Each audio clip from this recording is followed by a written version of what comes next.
तो हेलो मेरे प्यारे स्टूडेंट, तो कैसे हो? तो उम्मीद करता हूँ बहुत अच्छे होंगे। तो दोस्तों यहाँ पर देख सकते हैं क्लास 11 के विद्यार्थियों के लिए यहाँ पर फिजिक्स का मैं क्वेश्चन पेपर लेकर आ चुका हूँ, क्योंकि आज 17 अक्टूबर को जो आपका परीक्षा होने जा रहा है, अक्टूबर मासिक परीक्षा, ठीक है। यहाँ पर देख सकते हैं उनका मैं फिजिक्स का क्वेश्चन पेपर लेकर आ चुका हूँ, ठीक है। तो इसी तरह का आपको प्रश्न पत्र देखने को मिलेगा। यहाँ पर जो है आपको समय दिया जाएगा और यहाँ पर जो है पेज नंबर दिया जाएगा, यहाँ पर विषय कोड लिखा रहेगा, ठीक है। सब कुछ देख सकते हैं, ठीक है। तो यहाँ पर अक्टूबर मासिक परीक्षा का जो है यहाँ पर मैं वायरल क्वेश्चन पेपर लेकर आ चुका हूँ और एक एक करके इस ऑब्जेक्टिव सब्जेक्टिव को पूरा क्वेश्चन का आंसर देखेंगे और बने रहिएगा इस वीडियो को शुरू से अंत तक जरूर देखिएगा।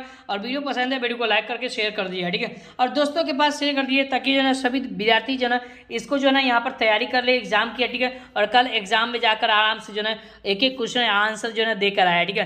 तो तैयारी पूरी कीजिएगा, ठीक है। एक एक क्वेश्चन नोट कर लीजिएगा, ठीक है। और सभी विद्यार्थी याद कर लीजिएगा, ठीक है। तो चलिए पहले हम क्वेश्चन की तरफ बढ़ते हैं और इसके साथ से अभी बताऊंगा प्यारे बच्चों कि इसमें जो है ना आपको जो भी क्वेश्चन दिया गया है इसका सब्जेक्टिव और ऑब्जेक्टिव का उत्तर कहाँ से आप डाउनलोड कर सकते हैं वो सारे। चलिए प्यारे बच्चों हम क्वेश्चन नंबर 1 की तरफ बढ़ते हैं और क्वेश्चन नंबर 1 यहाँ पर दिया हुआ है कि पृष्ठ तनाव की विमा होती है। तो प्यारे बच्चों इसका सही आंसर क्या होगा देख लेते हैं। तो पहला ऑप्शन यहाँ पर दिया गया है m के पावर 0 और l t के पावर -2, ठीक है। इस तरह से दिया गया है, ये बिल्कुल नहीं होगा, ये भी नहीं होगा, ये भी नहीं होगा। ऑप्शन नंबर डी होगा राइट आंसर, ठीक है। ऑप्शन नंबर क्या हो जाएगा? डी होगा राइट आंसर। दोनों प्रश्न है निम्नलिखित में कौन सदिश राशि है? प्यारे बच्चों सदिश राशि की बात की गई है तो ये अदिश राशि है, चाल है, ये द्रव्यमान भी है ना अदिश राशि है, समय भी अदिश राशि है। यहाँ पर बिल्कुल जो ना ये बी होगा राइट आंसर, ठीक है। क्या होगा? बी होगा करेक्ट आंसर, ठीक है। चलिए आगे बढ़ते हैं। तीनों प्रश्न यहाँ पर देखिए कहता है अधिकतम क्षैतिज परास के लिए समझे प्रक्षेप का परीक्षण, यहाँ पर प्रक्षेप हो जाए, ठीक है। प्रक्षेप का प्रक्षेपण जो है ना कौन क्या होगा, ठीक है, कौन होना चाहिए। तो इसका आंसर क्या होगा प्यारे बच्चों? तो 3 का राइट आंसर ऑप्शन यानी कि सी होगा, ठीक है। यार ना 45 डिग्री हो जाएगा, क्या होगा? 45 डिग्री, ओके। चलिए आगे बढ़ते हैं। अगला प्रश्न 4 नंबर प्रश्न है, गौर से देखिए। 4 नंबर प्रश्न यहाँ पर दिया हुआ है कि एम द्रव्यमान की वस्तु एक आर त्रिज्या वाले वृत्तीय पथ पर एक समान गति से घूम रही है, तो वस्तु पर क्रियारत अभिकेंद्रीय बल का मान क्या होगा, ठीक है। तो इसका आंसर क्या होगा प्यारे बच्चों? तो 4 का राइट आंसर ऑप्शन यानी कि डी होगा राइट आंसर, ठीक है। mv² बट्टा में आर हो जाएगा, ठीक है, याद रखना, ठीक है। चलिए आगे बढ़ते हैं। अगला प्रश्न है रॉकेट प्रक्षेपण किस सिद्धांत पर आधारित है, ठीक है। तो रॉकेट जो प्रक्षेपण जो है ना वो किस सिद्धांत पर आधारित है? तो प्यारे बच्चों याद रखिए कि न्यूटन के गति के नियम के आधार पर आधारित है, ठीक है, याद रखना। अगला प्रश्न है किसी वस्तु के संवेग को 3 गुना करने से उनकी गतिज ऊर्जा हो जाएगी, तो क्या हो जाएगी? तो 2 गुनी हो जाएगी, 4 गुनी हो जाएगी या 9 गुनी हो जाएगी, ठीक है। जल्दी से बताइए। तो ये 9 गुनी हो जाएगा, ऑप्शन डी होगा राइट आंसर, ठीक है। याद रखना 6 का राइट आंसर ऑप्शन डी। चलिए अगला प्रश्न यहाँ पर देखिए कहता है एक विमीय गति का व्याख्या करने के लिए कितने चरों की आवश्यकता होती है, ठीक है। तो याद रखना प्यारे बच्चों 7 का राइट आंसर जो हमारा होगा वो राइट आंसर ऑप्शन बी होगा, यानी कि 2 चर या अक्ष का आवश्यकता होती है। 8 नंबर प्रश्न निम्नलिखित में से किसका विमीय सूत्र ml2t-2, ठीक है, इसका दिया हुआ, ठीक है। तो इसका आंसर क्या होगा? तो जी हाँ 8 का राइट आंसर प्यारे बच्चों याद रखना, ठीक है, क्या होगा? तो 8 का राइट आंसर ऑप्शन यानी कि ए होगा, ठीक है, याद रखना कार हो जाएगा, ठीक है। क्या होगा? कार हो जाएगा, ठीक है। आगे बढ़ते हैं। 9 नंबर प्रश्न है जब दूध को हम मथते हैं तो मक्खन से अलग होने का कारण क्या होता है, ठीक है। तो होने का कारण क्या है? तो 9 का राइट आंसर प्यारे बच्चों याद रखना क्या होगा? जल्दी से बता दीजिए फटाफट, जल्दी से। तो 9 का राइट आंसर क्या होगा? तो 9 का राइट आंसर ऑप्शन डी होगा, ठीक है, अब केंद्रीय बल हो जाए, ठीक है। चलिए याद रखना।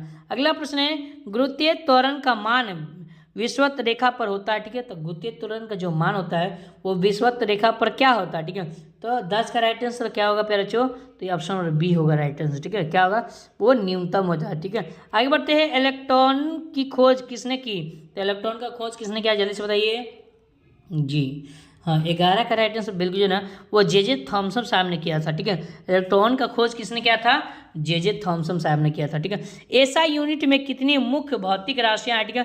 तो एसआई यूनिट में कितनी मुख्य भौतिक राशियां हैं? तो प्यारे बच्चों याद रखना इसका आंसर ना वो 7 भौतिक राशियां, ठीक है, याद रखना, ठीक है, ऑप्शन नंबर ए, ठीक है। आगे बढ़ते हैं। कथा 1 माइक्रोन बराबर होता है, ठीक है। तो 1 माइक्रोन बराबर क्या होता है? तो 13 का राइट आंसर प्यारे बच्चों याद रखना, ठीक है, वो 10 के पावर -6 होता है, ठीक है, 10 के पावर -6 मीटर होता है, ठीक है। आगे बढ़ते हैं। 14वां प्रश्न है 72 किलोमीटर प्रति घंटा मीटर पर सेकेंड से में बदलने पर उसका मान क्या होगा, ठीक है। तो जब है ना किलोमीटर को है ना मीटर पर सेकेंड से बदलेंगे तो इसका मान क्या होगा, तो 14 का राइट आंसर ऑप्शन यानी कि सी होगा राइट आंसर, ठीक है। ऑप्शन नंबर सी यानी कि 20 मीटर पर सेकेंड हो जाएगा, ठीक है। चलिए आगे बढ़ते हैं। अगला प्रश्न है, किसी वस्तु द्वारा तय की गई दूरी के लिए समय के समानुपाती हो तो वस्तु की चाल क्या होगी, ठीक है। तो समय के समानुपाती है तो ना इसका वस्तु का जिस चाल पूछा है तो वो क्या होगा, तो 15 का राइट आंसर ऑप्शन सी हुआ, ठीक है। यार ना वो स्थिर रहता है, ठीक है, स्थिर रहती है, ठीक है। आगे बढ़ते हैं। कहता है कार में लगे स्पीडोमीटर किसका मापन करता है, ठीक है।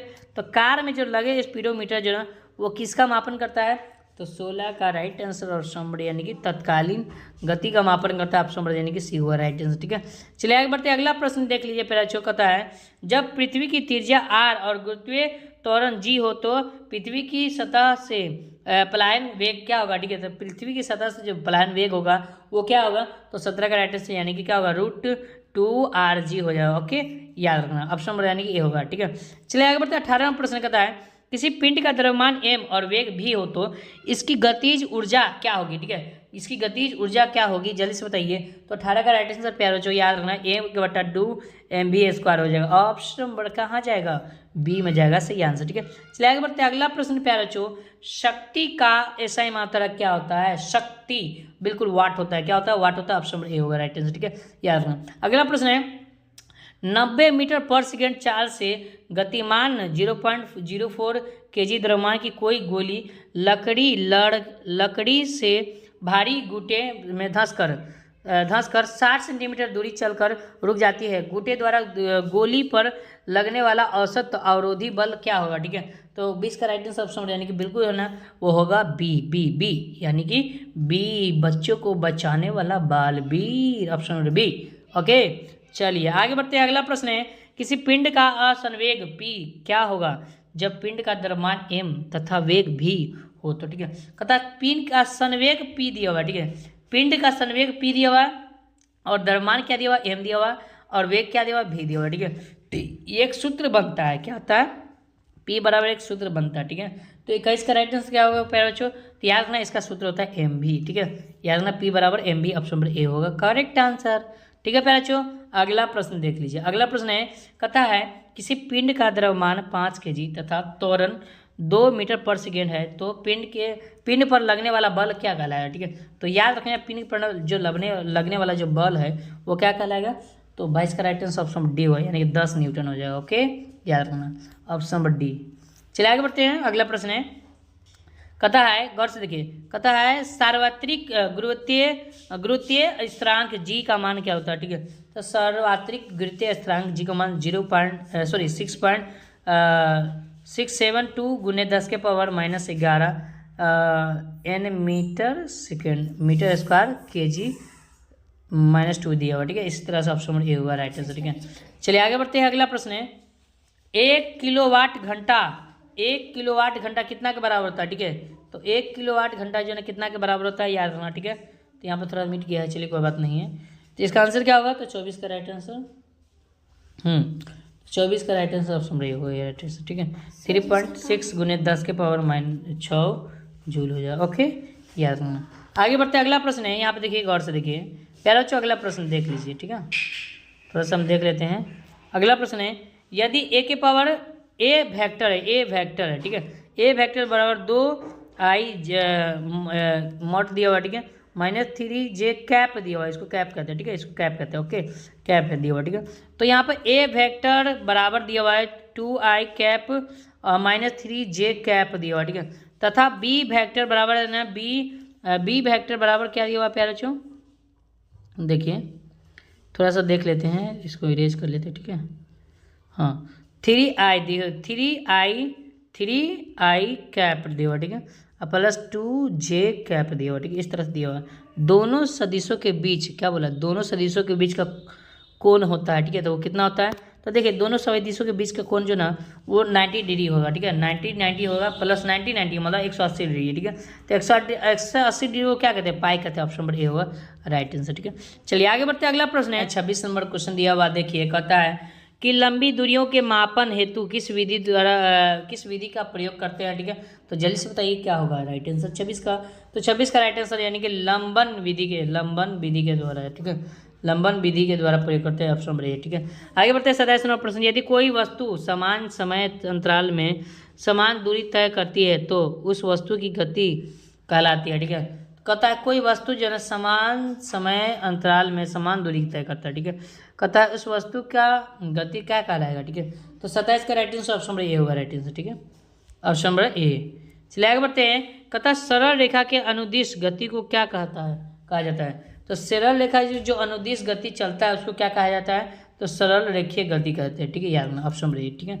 आगे बढ़ते हैं, अगला प्रश्न है एक पारसेक बराबर होता है तो कितना के बराबर होता है, तो इसका आंसर ऑप्शन नंबर ए हुआ राइट आंसर 3.08 × 10⁻16 मीटर हो जाएगा, ओके। चलिए आगे बढ़ते हैं, 30 नंबर प्रश्न देख लिया। कहता है यदि पिंड का द्रव्यमान m गतिज ऊर्जा E हो तो संवेग क्या होगा, ठीक है। तो 30 का right answer option number A, ठीक है। तो इस तरह से आप पूरा तैयारी कर लीजिए फिर बच्चों, ठीक है। यही प्रश्न पत्र लड़े